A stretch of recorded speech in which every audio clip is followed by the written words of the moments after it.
Next agenda item is a public hearing to receive public comments on the fiscal year 22 tentative budget. All persons desiring to be heard will have an opportunity to present written or oral testimony. May I have a motion to move into the public hearing? I move to enter into a public hearing for the FY23 tentative budget. That was a typo in the first sentence. Second. Roll call. Motion by Anderson, second by Drake. Mrs. Blair? Yes. Mr. Carlson? Yes. Mrs. Martinez? Yes. Mr. Drake? Yes. Mr. Anderson? Yes. Mr. Schultz? Yes. 6 yes, motion carries. Thank you. This public hearing is to receive comments on the proposed FY23 tentative budget. Anyone who wishes to be heard will have an opportunity to present written or oral testimony. Dr. Engel, are you going to present for us now?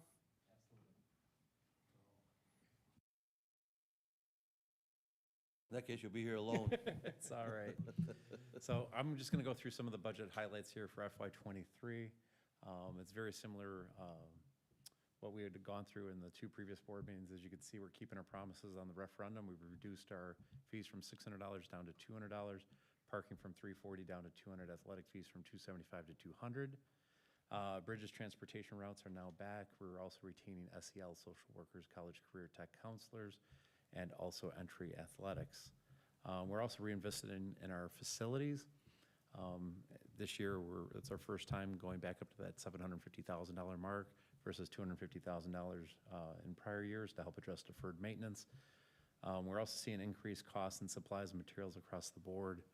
And to give an example, again, back in 2019, the cost of a gallon of milk was $3.04, and in 2021, it was $3.55.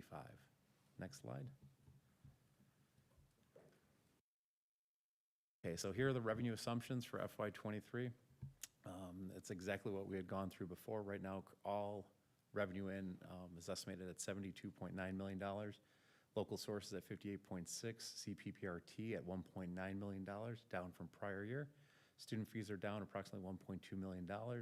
State sources are currently estimated at 11.7. That also helped out with the evidence-based funding formula. We went to tier 1. Categorical payments, we're assuming all 4 will begin. There's also no National School Lunch Program for reimbursement for food service this year. Federal sources are currently estimated at $2.7 million, increase mainly due to IDEA, IDEARP, ESSER 3, and then all the title grants are there as well. And the referendum money will be coming in and be ready, available for FY24. Next slide. So expenditure assumptions, total expenditures right now are at $74 million. 38.5 are made up of salaries, estimated increase about 4.5% approximately, inclusive of all lane changes there. Also included are the ESSER 2 funds, the $1.1 million for the interventionist and SEL programs that we had currently in place. Benefits are at $7 million, estimated to increase 6%. This includes healthcare costs, the PPO at 8.5, HMO at 12.7% increase, and dental at a 3.7% increase. Purchase services at $7.9 million, estimated to increase by 5%.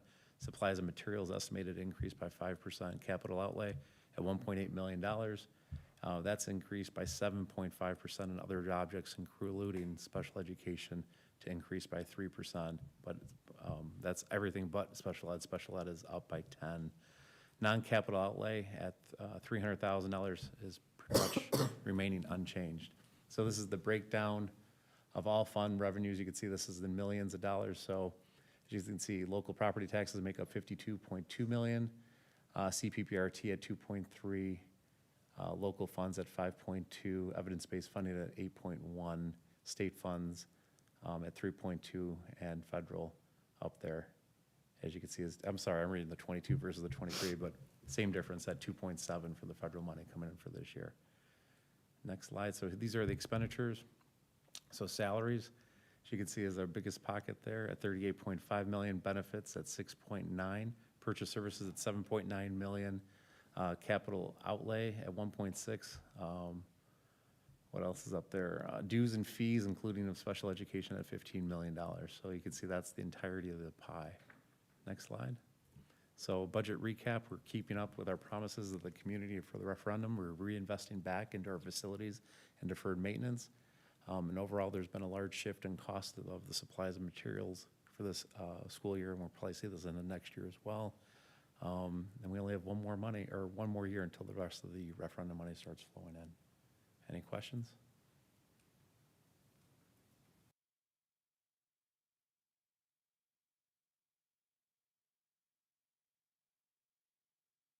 Last time we shopped around was about 4 years ago. Everything last year came in, if I remember last year, and Mary can help remind me of this, I want to say HMO came in negative last year of about 4 or 5%. So it was an increase of 12 over kind of a 3-year period, if you look at it that way. Last year and they nailed us this year. Pretty much. Okay.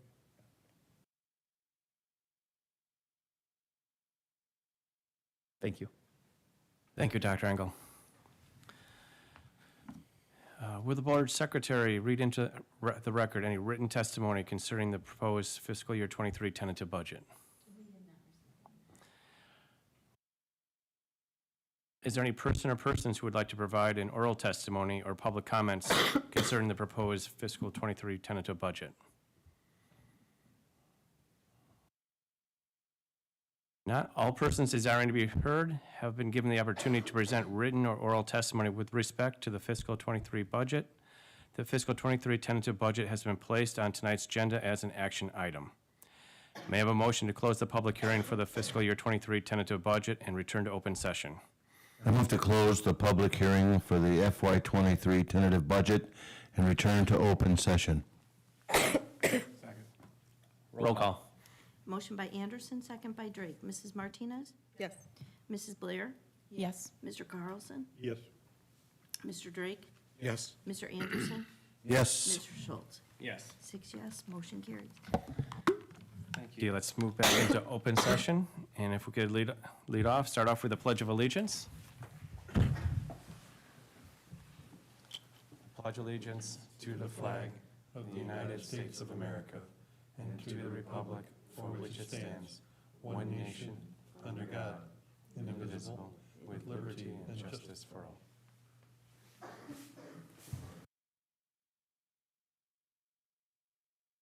Okay.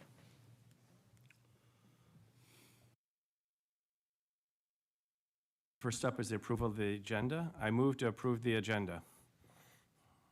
Second. Roll call. Motion by Schultz, second by Anderson. Yes. Mr. Carlson? Yes. Mrs. Martinez? Yes. Mr. Drake? Yes. Mr. Anderson? Yes. Yes. 6 yes, motion carries. Thank you. Next up is our section for public comment. No one has signed up, but that does not prevent visitors. Anybody would like to address the board, the podium is theirs. You're allowed up to 3 minutes to address the Board of Education.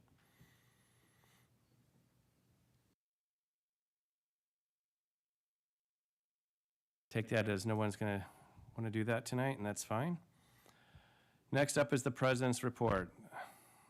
The only thing I want to talk about is our ISAB delegate for this year. In the past, it's been Tony DeMonte. He does not want to do that anymore going forward. The main responsibility really is just voting in November. At the convention.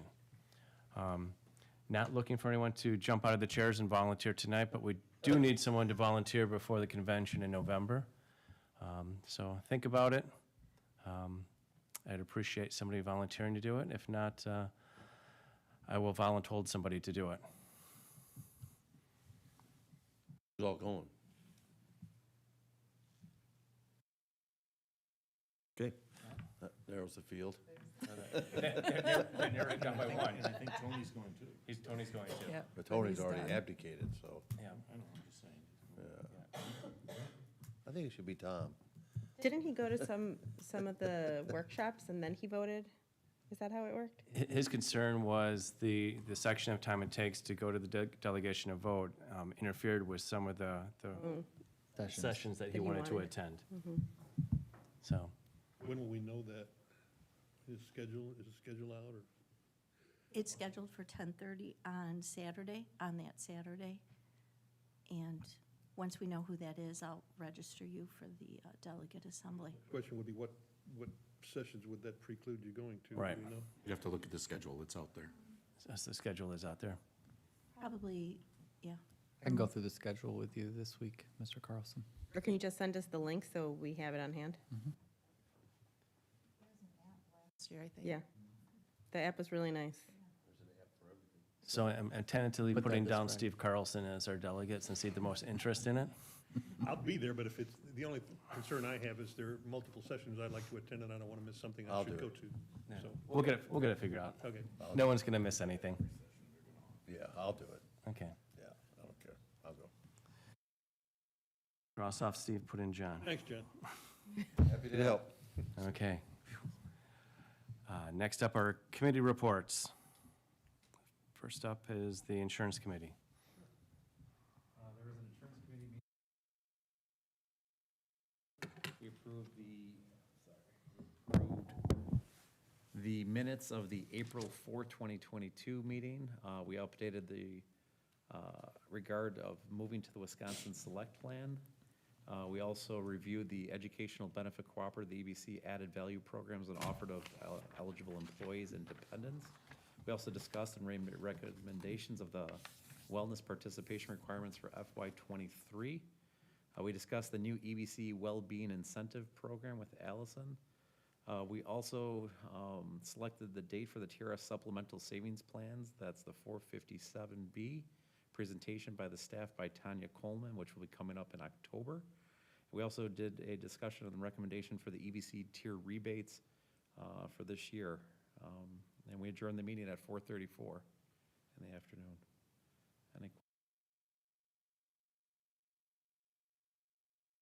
Next, we have an update on the committee of the whole. Yeah, so we included the minutes. I don't have any, as well as a list of action items that I took from that. I don't have anything to add other than the minutes and the action items, unless board members have any comments or questions. It was the first time we did that type of meeting, or if there's any questions or comments on the topics discussed. As far as safety, we did not address something that we've discussed since, which is the writing of a resolution draft about our stand on gun violence and gun safety as it pertains to our students and families in the community. So Dr. Danny is on that first draft, and board approves with moving forward. Excellent.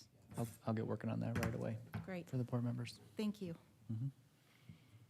I was not able to attend that meeting, but I heard some great feedback from the community on the meeting. I'd appreciate if I could get some board members' feedback on how it went, because it's the first time we've done something like this. How do you guys think it went?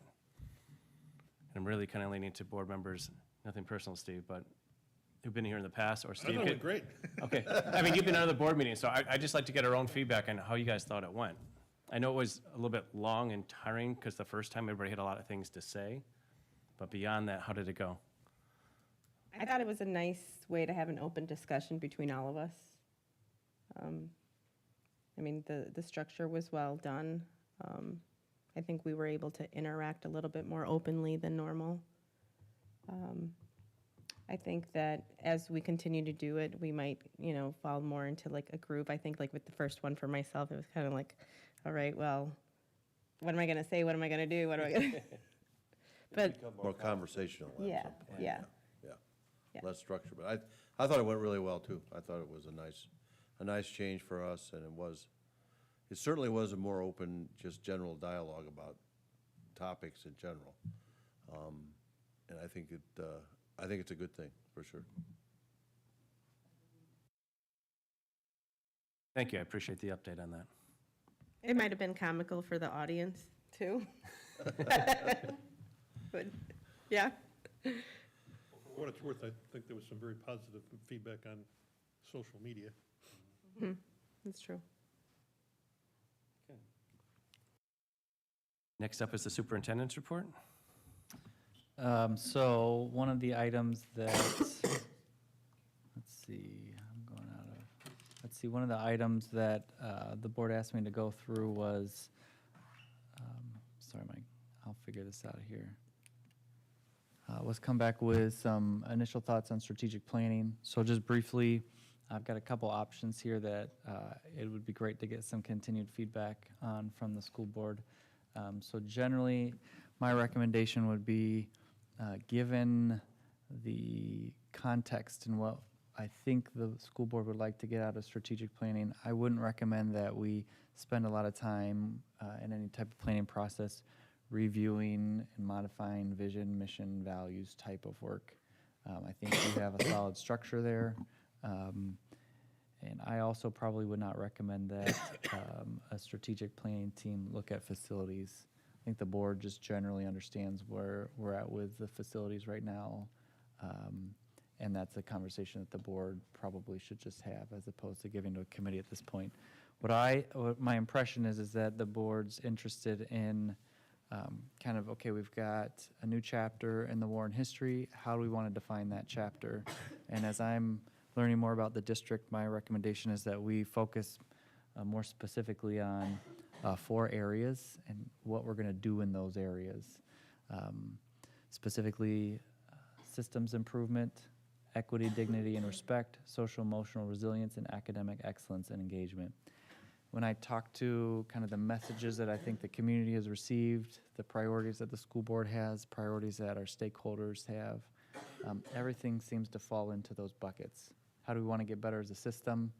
How do we want to address our equity priorities? We want to make sure students have social and emotional strength, and then we want to make sure we protect our academic history. So I would probably put together a planning team. It has about 45 people. Of those individuals, we'd have 2 board members, 8 administrators, 15 staff members, 6 family members, 8 students and and then 4 community leaders. And then I'd pull 1 from each of those stakeholder groups to serve as on a steering team. That steering team can help me do some planning. They can meet in between planning sessions. And then each of the stakeholders, everybody on that planning team would have a contact that they're familiar or comfortable with that they can talk to as we go through the process. So then I think I would have two ideas to consider, and they diverge a little bit here. Can I ask you a question? Yep. For family members, students, and community leader, what are you going to do to select? Like, what's the method for selecting those 3 categories? Yeah, so for the family members and the students, I'd probably work with our principals to identify a handful of individuals that they think would be representative of their campus community. And then for the community leaders, I'd probably sit down with the board president and just look through a list of, hey, here's 10 community leaders, can you help me whittle that down to 4? We'd probably consider things like maybe partnering with some municipalities here in the area or other school districts to bring in for that. Does that help? Mm-hmm. Thank you. So the steering team would meet 5 times or so, and then I'd also probably use some stakeholder surveys. I think we could reuse the superintendent survey when you did the search last year, because there's a lot of really good information there on what people feel like are priorities. We don't have to over-survey them again on some of the same topics. So then here's where I think we'd diverge in different options. We could have that planning team that's got 45 or so people meet once a month for, let's say 3 months or so. The steering team could meet beforehand, in between, and afterwards. And then we walk through kind of a data retreat, a vision retreat, and then setting direction retreat. We could also look at a second option, which really brings the planning team in on the back end. And we do more visioning and strategy prioritization with the staff, students, and the Board of Education before March. So really, I think there's different ways to involve stakeholders. A representative team identifies representatives, and they're involved multiple times in the process, where a second option would try to get broader involvement from a larger student group, a larger faculty group, and would bring that community group in at the end. So I'm really looking for some feedback on, am I heading in the right direction? Different option. Is there a third option I should consider? Do you prefer one option over the other? So, in the previous slides, when you were showing what you're going to work on, like not facilities and yeah, that one. No, one more. Yeah, that one. I like the left side of that says the systems improvement, the equity, the social and emotional resilience, and academic excellence engagement. I think those are the things we definitely need to focus on in any planning that we're doing this year, in my opinion, because I think those are the kind of things that we can address with our funding that's been approved by our community, and I think that's what they expect to be addressed, so I think that needs to be the focus of our planning, in my opinion. And whether you do, in the other ones how you go about it is, I don't really have enough expertise to know which would be the best way. I kind of like the last one just from a gut feel, where we have the students and staff, the school board, and then the community as different groups. Because I don't know why I do, but that just seems to be have a better flow to it, to me, but More inclusive. I don't know. You get more, I think the more bodies, the better, I believe. That's but you can't put everybody in a huge group. You can't have 100 people, obviously, you would get nothing done. Do you think it could be more inclusive? We could get more voices in From the school. from the school specifically, yeah. Because it'd be good to know what the students how they're perceiving it now. We may think we know how they perceive it, but how do they, if we can really get them to open up, how do they really, the good ones, the average ones, and all levels of academic progress, just try to get a real cross-section. Student input is really important.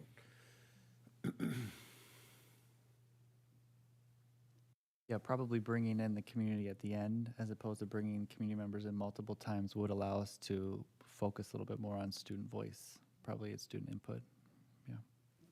Method, related to that, which method, if I'm a high school student, I'm going to be reluctant to pipe up in front of this group, okay? Sure. So which method would give them more freedom to express themselves among themselves? Yeah, that's a great question. I think actually, if we put a representative team together, let's go back. If we got 8 students on that planning team, I'm pretty confident actually that our principals would be able to find 8 students that are happy to share their opinions with us.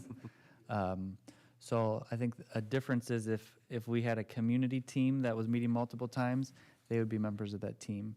If we do more of try to get a lot of students and staff involved, probably we would use those 8 students to lead some type of planning sessions with the students. And within the 8 students, we could keep it pretty diverse. Yeah, I think that would be our priority is on the selection, as we select diverse Yep. range of students that represent who we're trying to help.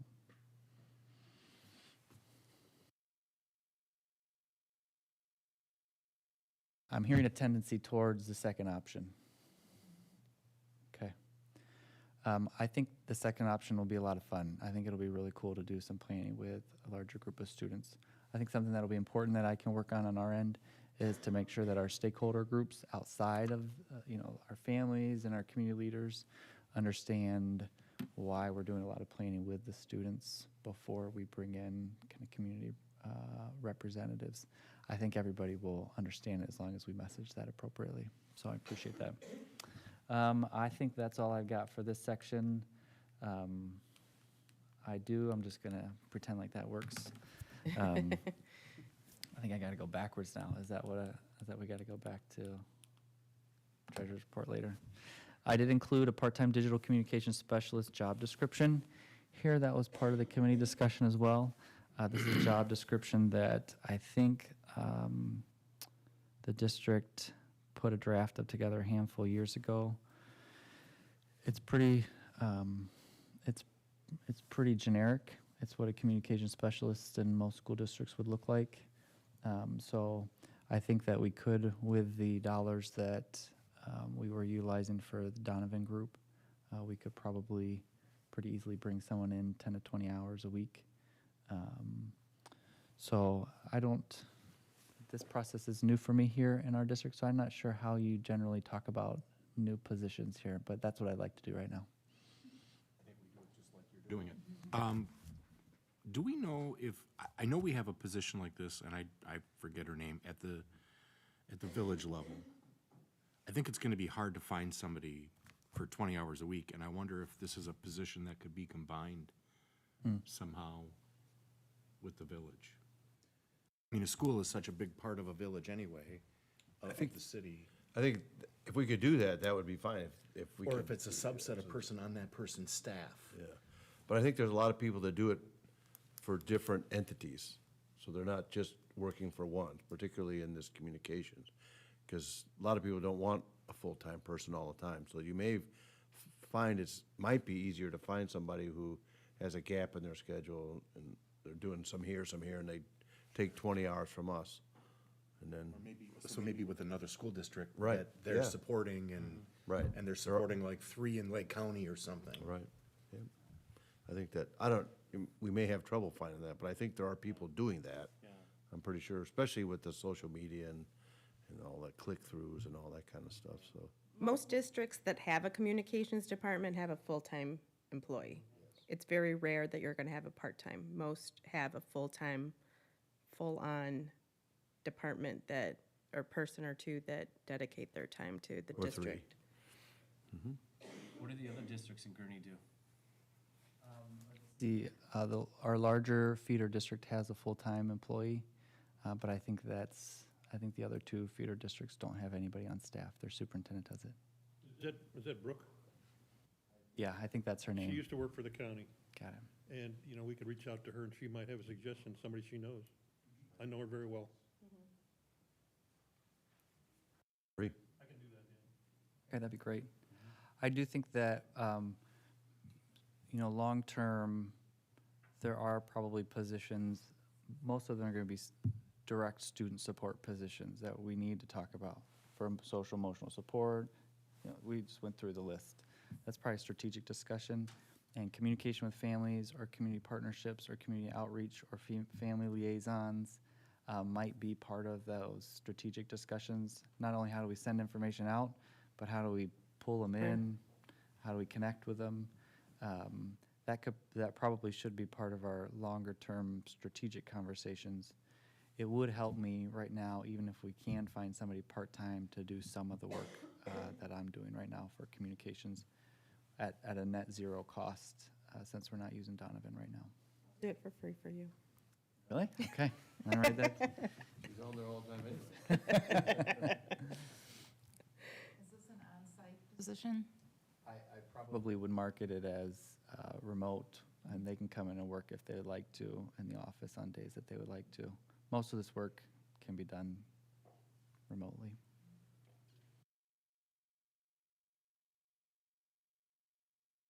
Proceed. Yeah, absolutely. This is a position we've been talking about getting for years now, so.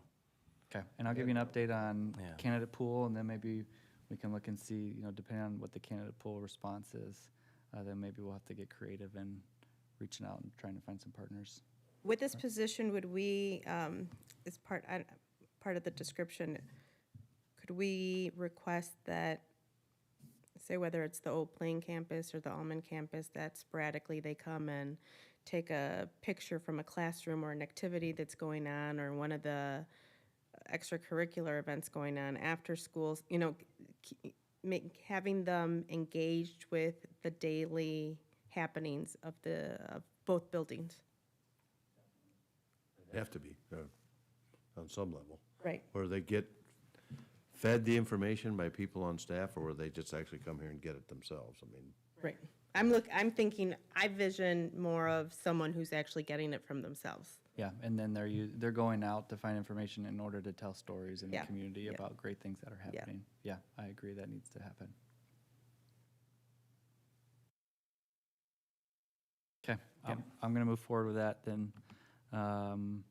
Let's see, we do have a couple required reports in here for salaries and monthly reports.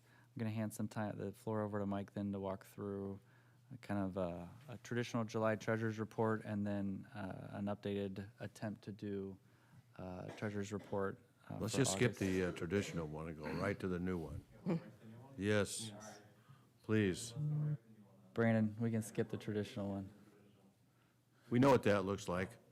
So we're doing something completely different here for the month of August, okay? So this is a new slide that was created and actually out of Forecast 5, and it's in lieu of the fund balance slide.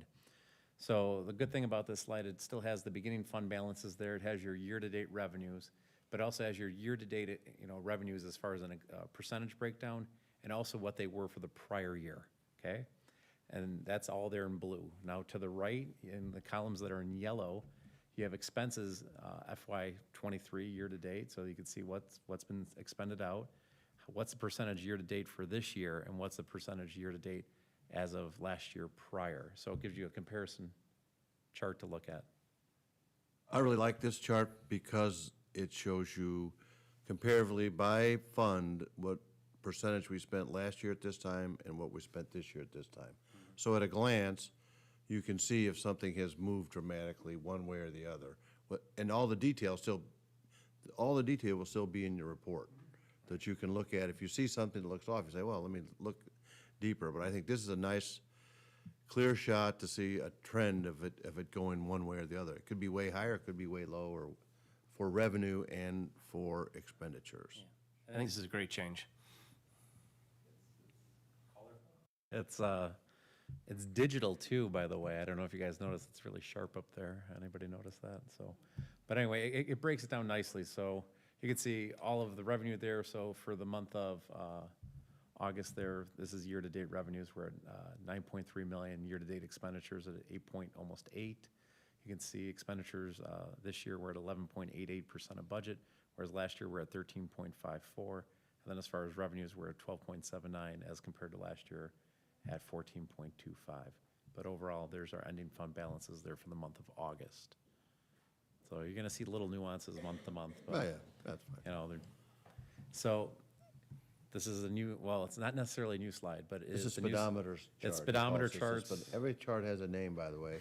I didn't know that till Yeah. this is speedometer chart. So this is the speedometer chart, both, so the top row going across are for the operating funds for revenue, and then the speedometers down below are for expenditures, and you can actually kind of see what we've done so far year-to-date and kind of projected where we should be according to the algorithm that's in Forecast 5, and you can see year-to-date revenues, we're at 13.12. Projected, they're saying we should be about 17.8. Year-to-date, local sources were at 11.82, and we should be about 20%.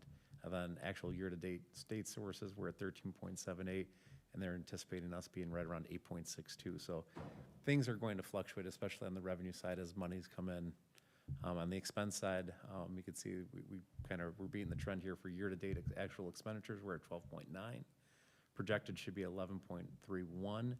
Year-to-date benefits, we're at 10.44. Year-to-date, we should be about 7.81. And then all other objects, including special education, we're at 18.1, and we should be at 18.58. So we're trending pretty well. And then, anybody notice that this is super clear now too? Can you guys see it all right? I went through all the actual graphics of everything and actually updated the font sizes, digitized it so it's actually like high resolution on there so everybody can see it versus it being scanned and whatnot. So This is the rainbow chart. this is the rainbow chart, yes. Just so you know. This is the rainbow cash flow chart. So you can see right now for the month in August, we're about $38 million. And you'll see the influx of September receipts coming in. We'll report out that in October, and then the drawdown going forward, and then the year end there at the end. So, go ahead, Tom. The one thing that struck me on this is that our high point was October versus September this year. Why is that? For this year, we're going to be September. Last year, we were October. It all has to do with the county releasing funds. It's just released later.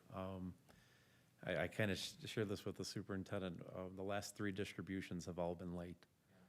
It's almost kind of I don't want to say a comical joke, but there's always something, so. So this is the same chart that we always had? It didn't change? I was hoping to be able to change that last number on the far right that shows the ending fund balance so that we could freeze it. Like now we have most of our money by now, let's say, for the sake of argument, even though we may or may not, but let's just say we did. So if you freeze that number, then you say, you have a number based on your revenue, then it should stay roughly the same. If it changes dramatically, then you would know you're either ahead or behind or something changed. But we can't keep it because it's a report that's automatically generated from It's an algorithm. an algorithm thing. It automatically just takes in the new funds. You'd have to redo the programming and change a bunch of stuff to get it to freeze that number. Can't we just take the data and put it on our own spreadsheet and make our own chart?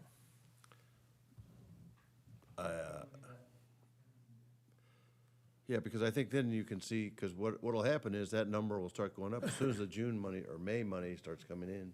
Yeah. And all of a sudden that number will jump up. Right. So it really loses relevance for this year. Yeah, that's what I'm saying, if we did Yeah. our own chart off Yeah. outside of this. Is this from Program. Forecast 5? Correct. So I kind of find it redundant that we're going to try to do a spreadsheet on our own when we are paying for a software and use a company to The reason is because, provide all this budgeting information. well, they could change it for us then. I'm not understanding why you want to. Because I want to see how that number fluctuates within the money that's meant to be spent this year. Because when that June money comes in, Talking about the 36. yes, the 8 very last number. at the top. Yeah, at the top. Because that number, or 31, 399. whatever it is, but what happens in May, that number jumps way up. Because the money starts coming in from the June payments. Right. Which really are not relevant to this fiscal year. Gotcha. Because there's really money that's gonna be spent next year. Gotcha. So what you have is that number becomes irrelevant once you get to May 1st. It's just not, it has no validity as far as this fiscal year by itself, is all I'm talking about, so. Put a text box in there of just kind of like hovering right where kind of our prediction is, and just kind of see over the next couple of months if we're still trending, because it will jump come June. Yes. Yeah. Oh, yeah, Start collecting next year's money before this year's over. right. Yep. And it jumps up and then. Yep, we can look at, We use different options. this I don't- again, yep.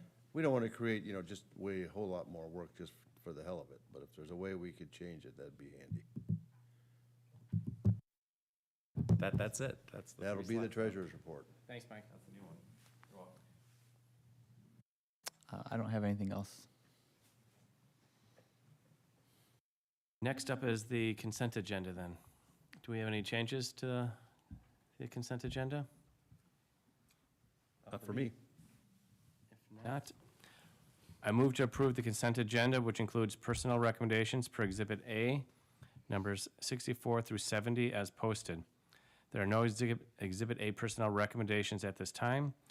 The payment of bills dated September 27, 2022 in the amount of $3,862,080.82. The regular meeting minutes of September 13, 2022. The resolution authorizing the destruction of certain verbatim recordings, and the 6-month review of closed session minutes. Second. Roll call. Motion by Schultz and second. Abstain. Mr. Anderson? Yes. Mr. Carlson? Yes. Mrs. Blair? Yes. Mrs. Martinez? Yes. And Mr. Schultz? Yes. I have 5 yes and 1 abstention. Motion carries. Thank you, everyone. Next up, our discussion items are a discussion on facility projects. All right, you okay if I talk a little bit here? Talk away. Okay, so first we've got just an update from Dr. Engel about projects that were completed over the last couple months. So if anybody has any questions on that, we can talk through that.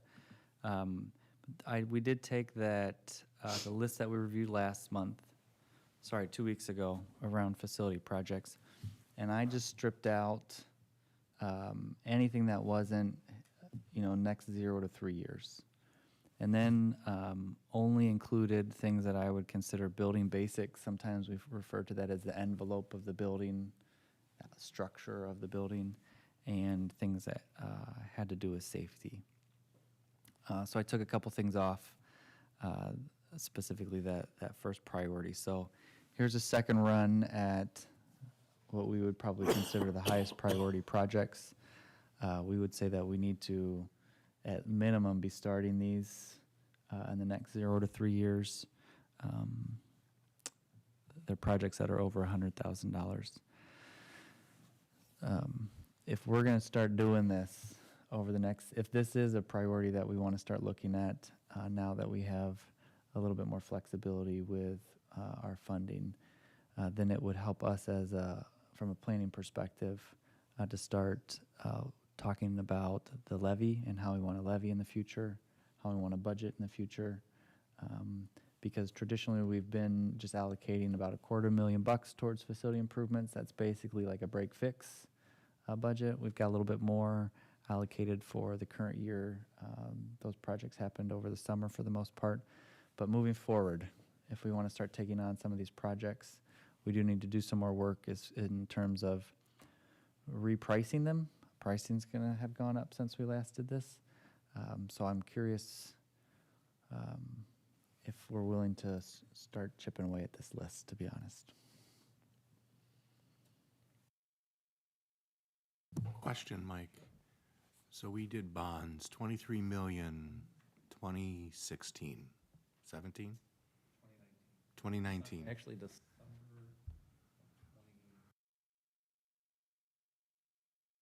We spent half of that on a solar project, and we paid off the land. Correct. How much is left? second, I would say as of right now. Give me a rough number.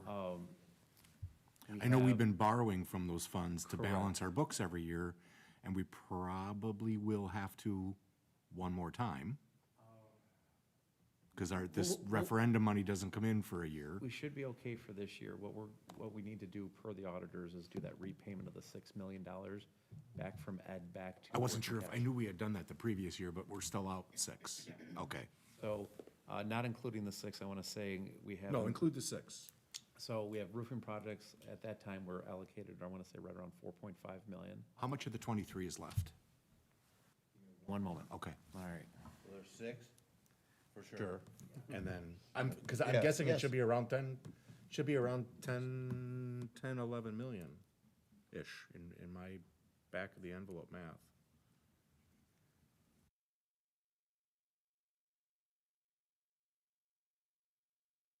Because that should be used for part of that, that we should use that for part Yeah, of that, especially the roofs, for example. Part of the reason we haven't been Agreed. spending that money is we knew we had to borrow against those funds I to agree. balance the books every year. And if Yep. we're out of that game, I agree. now we took the money out that year, and that was in our list of stuff that we were gonna pay for. Roofs were definitely into Yeah. this. So here's the breakdown. I'm going to give you everything. So the solar project was. How much budgeted- is left?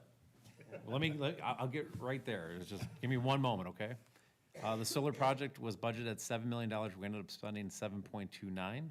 Roof replacement was $5 million. We've spent $249,000 of it. School safety and security, $500,000 allocated. We spent $419. Tennis courts were budgeted at $750,000. We spent $895. Parking lot and curb work was budgeted $750,000. We have not done any of that yet. Health, life, safety, $1 million, have not done any of that. Land payment was $4.625. We paid that off in the entirety. HVAC boiler project at $750,000 plus the hot water domestic was budgeted at $750,000. We spent $617,000. Cash flow and future projects was $2.625 mil. That was completely spent. Transfers in lieu of TAWs, that was the tax anticipation warrants, of $6 million. So going back and across, including what's remaining plus that, the $6 million is right now approximately about $6.3 million remaining. There were some things in there, in that list, I forgot about the tennis courts, I forgot about some of that stuff, so, okay.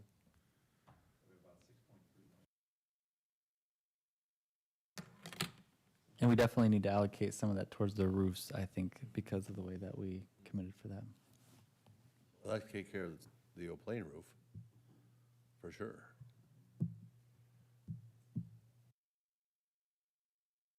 I'm surprised, I don't remember ever hearing a conversation about replacing the stadium turf. Wears out every 10 years, so. Is it? Yeah. Okay. It was already in when I came on, so that was 8 years ago. How long much longer, Pat? And it's been flooded a few times, it's changed color. It's the 12th year, so, Oh, wow, okay.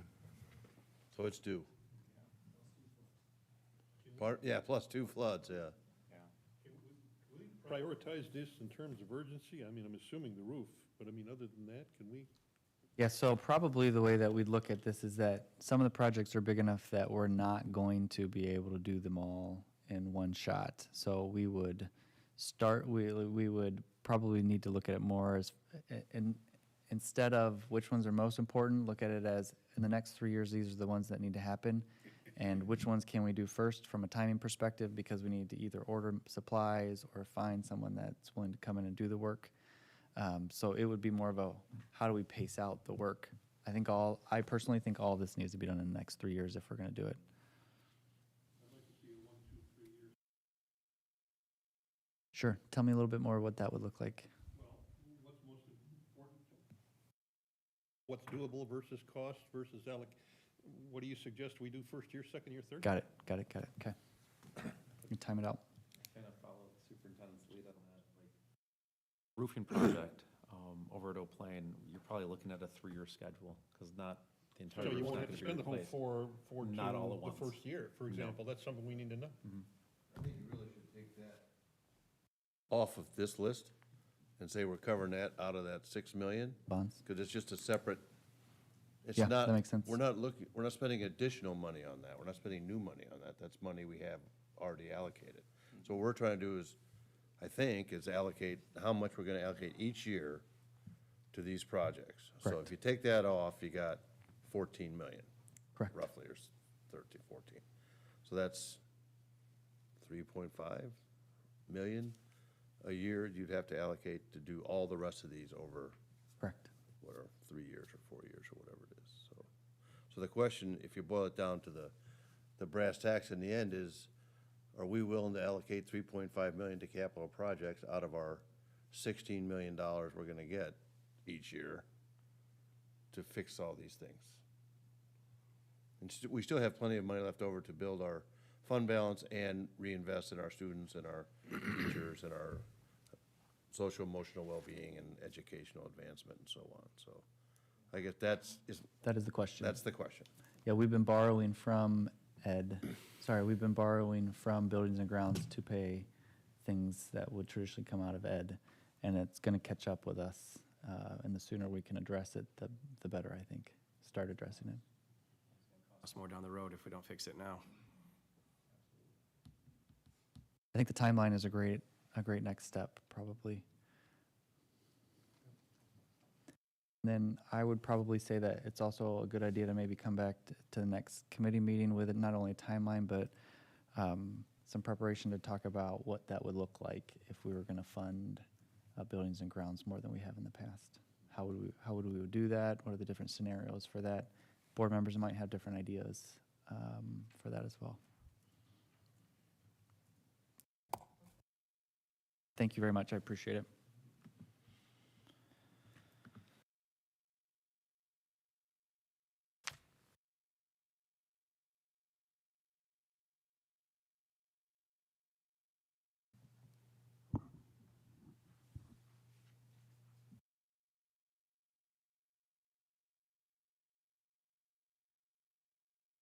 It's the adoption of the fiscal 23 budget. Yeah, it's just taking a while to get there. What's up, Danny? No, mine was just frozen. Okay. Next up under action items is the adoption of the fiscal year 23 budget. Everybody's had a chance to comment on it, so I'm just going to go ahead with the motion.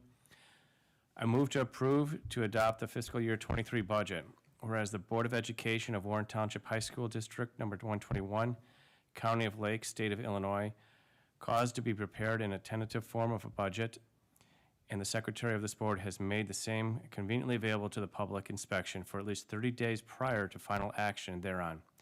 And whereas a public hearing was held as such to such budget on the 27th day of September 2022. Notice of said hearing was given at least 30 days prior thereto as required by law, and all legal requirements have been complied with. Now therefore, be it resolved by the Board of Education of said district as follows. Section 1, that the fiscal year of the school district be and the same hereby is fixed and declared to be the beginning July 1st, 2022 and ending June 30, 2023. Section 2, that the following budget containing an estimate of amounts in each fund separately and the expenditures from each be and the same is hereby adopted as the budget of this district for said fiscal year. Second. Roll call. Motion by Anderson, or Schultz, and second by Martinez. Mrs. Blair? Yes. Mr. Carlson? Mr. Anderson? Yes. Mr. Drake? Yes. Mrs. Martinez? Yes. And Mr. Schultz? Yes. 6 yes, motion carries. Thank you. Next up is an approval for a hearing officer.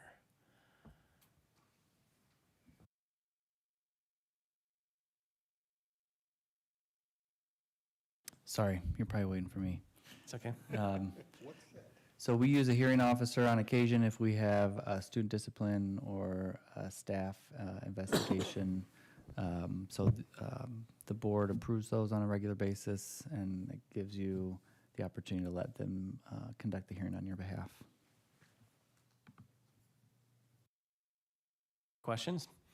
Are we approving an individual or just the position?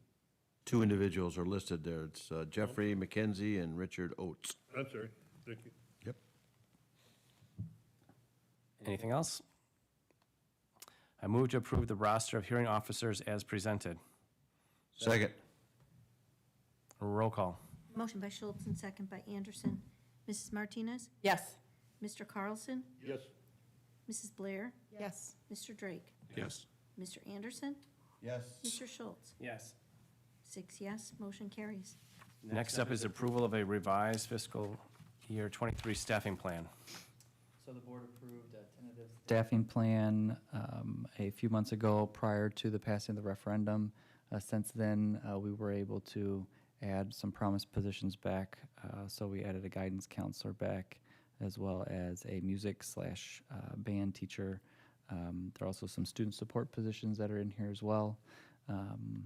So I'm submitting that. I'm trying to become familiar with this process. I think it's a good process for clarity around staffing in the organization. So this is the updated plan. I would probably bring back an updated one again next month if that has, for example, the new communications position on it, since the board gave the go-ahead on that. Any questions? Nope. I move to approve the revised fiscal year 23 staffing plan as presented. Second. Roll call. Motion by Schultz, second by Martinez. Mr. Drake? Yes. Mr. Anderson? Yes. Mr. Carls? yes, Mrs. Blair? Yes. Mrs. Martinez? Yes. Mr. Schultz? Yes. 6 yes, motion carries. Thank you. Next up is an approval of semester-long substitute pay. So this is not a conversation we've had prior to today. So if the board would like to table the vote and talk about it again next month, I would understand that. But what we are looking at how we can have sustainable and reliable substitute staffing. Substitute staffing continues to be a staffing problem in the state.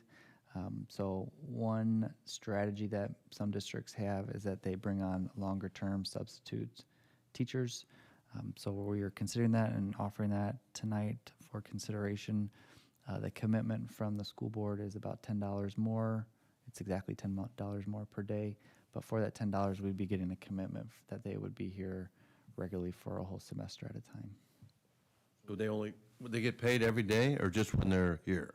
They would just get paid when they're here. But they would commit that they're available They're available. any day that you call them? Is that, I mean, I'm just asking, I don't know. Yeah, no. They commit to be here every day. If for some reason they're not able to be here, then Be they sick or wouldn't get whatever, paid yeah. for that. But we would definitely utilize them every day. Understood. Thank you. I think it was the Herald that saw this morning.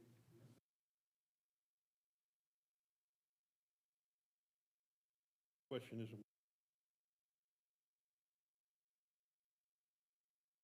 Yeah, generally, my understanding is we're lower than our neighboring school districts, but we have a lot of substitutes that are committed to us or have worked here in the past.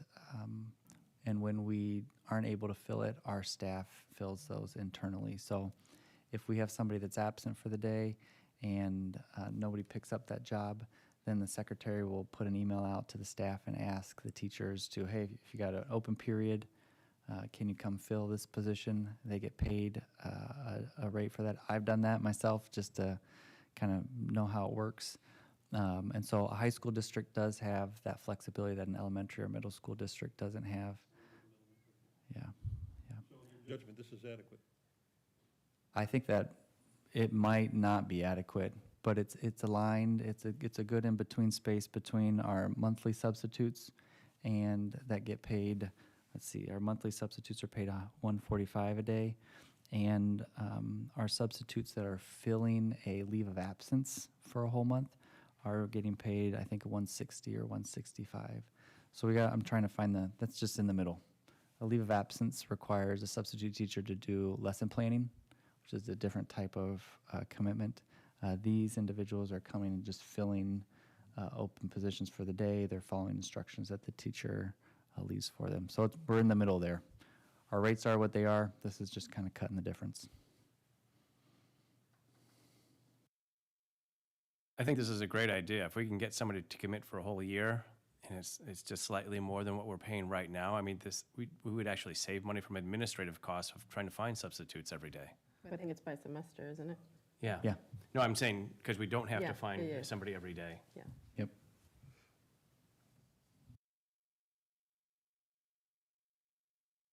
Let's go ahead and, I move to approve the fiscal year 23 staffing plan as presented. Second. Roll call. Sure. Did I jump? Mine's going all over the place here, so, See what the next. there we go.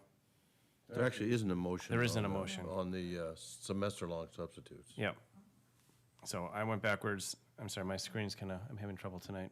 You wanted to table something, didn't you? Or did you? Well, we can make a motion on Yeah, this. you can if we- still make a motion. I apologize, I didn't put a recommended motion in there. So I move to approve a semester-long substitute pay for the 2022-23 school year. Thank you. Second. Roll call.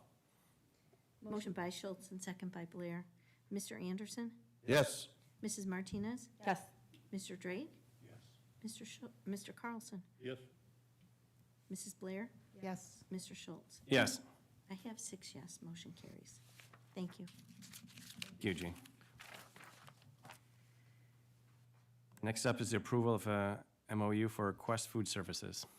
Yeah, so we have a memorandum of understanding with Quest Food Services. This is in addition to our annual contract.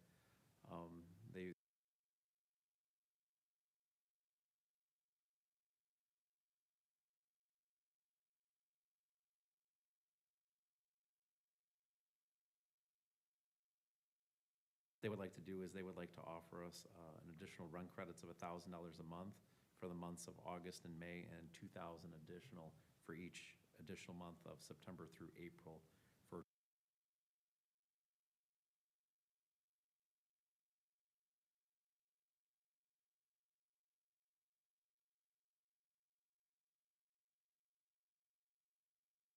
Why are they paying 18,000? That's what he's asking. Grade 56. They're renting We are from their us. satellite kitchen for District 56, since they don't have a kitchen there.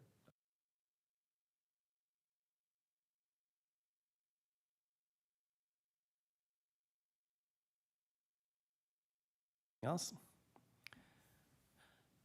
I move to approve the memorandum of understanding between Quest Food Management Services and Warren Township High School District 121 as presented. Second. Roll call. By Schultz and second by Martinez. Mr. Carlson? Yes. Mr. Drake? Yes. Mrs. Blair? Yes. Mr. Anderson? Yes. Mrs. Martinez? Yes. Mr. Schultz? Yes. 6 yes, motion carries. Thank you. Next up is an approval for Fbla trip to Denver, Colorado. Yeah, do you have any questions? There's a packet in there. Do you want me to go, we can go through it a little bit, or if you don't have any questions? Questions? Nope. If not, I move to approve the Future Business Leaders of America trip to Denver, Colorado, November 10th through 13th, 2022, as presented. Roll call. Motion by Schultz and second by Drake. Mrs. Martinez? Yes. Mrs. Blair? Yes. Mr. Carlson? Yes. Mr. Anderson? Yes. Mr. Drake? Yes. Mr. Schultz? Yes. 6 yes, motion carries. Next up is an approval of Warren on-tour social study trips for 23-24. And we do have Mr. Van Lanningham came and just wanted to explain that trip a little bit, if that's okay with the board. Yeah, appreciate you coming. This is where we all get to ask you, can we come along? Can we chaperone? Blah, blah, blah. Every single time we do this, you ask that same question. Sign up my daughter now. I know, Carolina can come. Anyways, hi, my name is Tim Van Lanningham. I am a social studies teacher at the Oak Plain campus. I've been at Warren for 15 years. And starting back in 2014, a different social studies teacher began organizing trips. We've taken over 200 students since that time to 10 different countries. Typically, our trips are spring break trips. We were about to go to Dublin and London in March of 2020, but then the pandemic began. So we haven't traveled since COVID hit, but in light of the fact that, knock on everything, we're hoping that this coming spring break will be safe to travel again. We're requesting permission from the board to proceed with planning actually 2 trips. One trip for this coming spring break to London and Rome. And then while we're getting this one approved, we were hoping also to approve the 2024 spring break trip. It'll be to Japan. I know I'm the last person on the agenda, so I don't want to eat up a ton of time. However, I've been here before, and I just kind of want to go through some of the details so you feel comfortable with it, of course. We do use a tour company called EF Tours. They are the best in the business. All of our sort of colleague high schools use them. From Libertyville to Stevenson to Lake Forest, Grays Lake, everybody uses EF Tours. They're the best. We love them. Their number one thing is about safety. And with COVID being much more of a thing that we have to consider, they've also showed over the last few years with COVID that they have a very sensible but also user-friendly and family-friendly approach to handling, what happens if kind of situations. One question that is often important to discuss is the expense. The expense will be covered by students and their families. It is not cheap to travel internationally, as we know. The cost for the trip to London and Rome will be $4,124. When you break that down, since we're on a limited time schedule trying to get this trip off the ground, we only have about 6 months, so that's going to be over $670 per month. We recognize that that's not, I should say that's somewhat prohibitive for many of our families, which is partly why we want to approve the following spring break trip at this time. The trip to Japan will be around $4,600. That's still very expensive, but the benefit of having a much longer runway is that it gives our families more months. Literally, the monthly payment is a much smaller amount. It's in the neighborhood of $253 per month. And so we do that to try to be a little more equitable and include more families who might otherwise not be able to afford such a big expense. Yeah. I have a quick question. In regards to the monthly payments, which are great, has the program ever done any kind of fundraising to help? Sure. Yeah, good question. We, as a group, have never done fundraising for our whole group, I guess you'd say, right? When we take tours, we usually have anywhere between maybe 35 to 45 students, and so the amount of money we might generate through a fundraiser event, if we try to spread that out across all the students, it doesn't actually bring down the cost very much. However, EF Tours, part of enrolling includes that they have a way for each traveler can have basically a website that basically we're local, friends, family, grandma wants to help fund the trip. That's awesome. She can go and help kind of basically donate money, and the company kind of facilitates that. Excuse me. Yeah. When you say monthly payment, is that paid, that's set up, or do they budget that, or do they just save it, or do they make a monthly payment to somebody? Yeah, it's made to EF Tours, this company we use. They set up a schedule, and it's paid consistently. Yeah. So there's a lot more details I could share. Obviously, there's so many things to keep in mind with this, but if it's okay, I'll kind of stop there and simply ask for approval or whatever happens next. Mr. Trigg? I just got a question / comment. So, and I bring this up every time we do these trips. For sure, yeah. The school is facilitating bringing EF tours and families together. We aren't part of the contract. That's correct. We don't have any financial burden, but every year there seems to be something that happens. COVID was an exception. We had parents standing here wondering why we weren't getting them their money back. You guys have done a really good job in the past of making that extremely clear to every family that they are entering into a contract with that travel agency. We don't have anything to do with that contract, correct? That is correct. Okay. A lot of school districts, I should clarify, a lot of other teachers and other school districts organize tours completely autonomously. We want the sort of the thumbs up from our administration and from our school board. Right. We feel like it, we don't want to imply there's anything going on. Transparency. Yeah, thank you. That's the word I'm looking for. There was a problem on a trip to Mexico a few years back where they just went down there and they were staying with host families, and the host family left the students alone for the weekend, while they went somewhere else, and the kids ended up in the bars. So now we said we want to see every trip, just so, that's how it originally started. Sure. That it came to the board because, okay, we need to see a little more detail about what's going on. It also provides the faculty, like Mr. Van Laningham, a clear opportunity to talk about with students during school. Sometimes when there's kind of on the side, it's a little bit grayer around what types of conversations the staff can have with the students during the school day. So they might schedule things for after school, but this gives him, it's a little bit easier for him to talk to students about arranging it.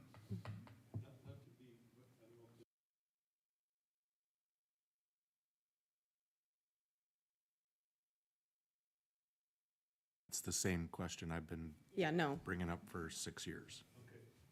because you're going through a completely different company that has nothing to do with the district. And as a parent, I'll tell you that with my oldest daughter, I did one of these tours with her, and all of the forms that you have to sign off as parents, like back then, it specifically like stated this was not combined with anything that had to do like school related. It was all a third party situation.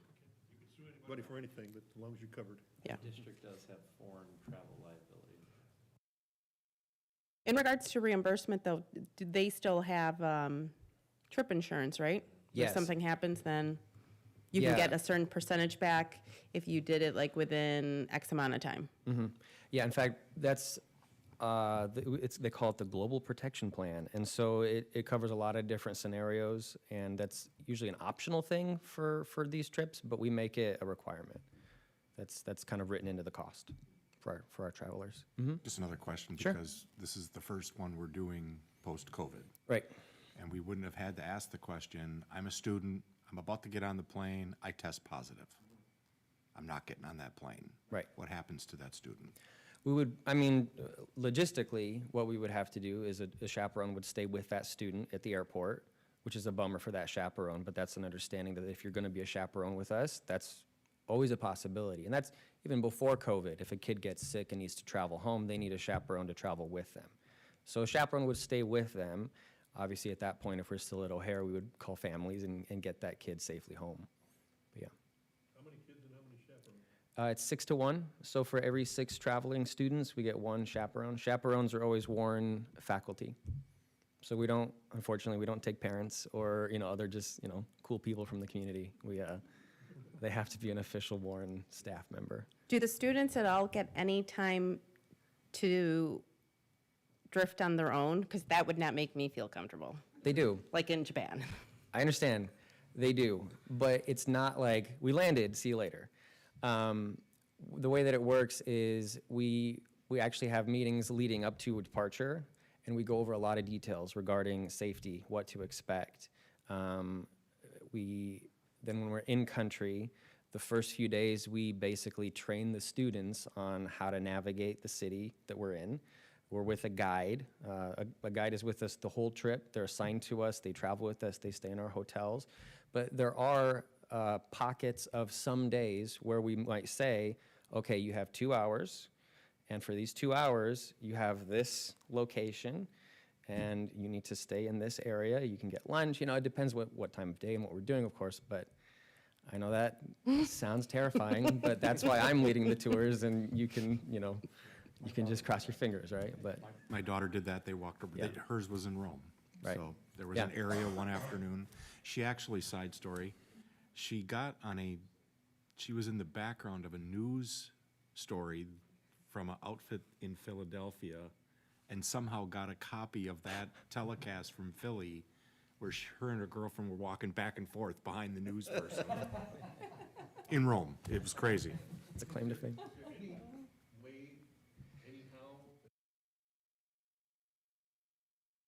That is a fantastic question. EF Tours is an accredited thing. I mean, their name, EF, I haven't actually told you what EF stands for. It stands for Education First. Language or government or history or something?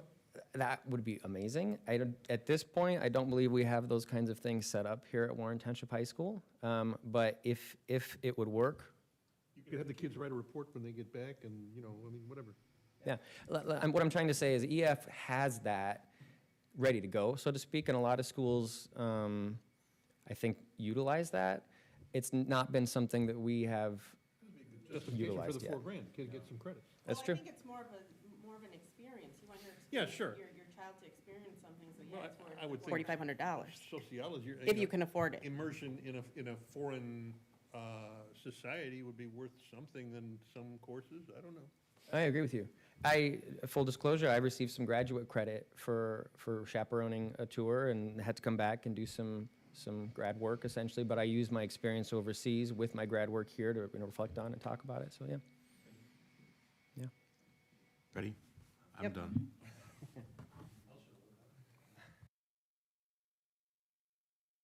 Any other questions? Okay, thank you very much. Thank you all so much.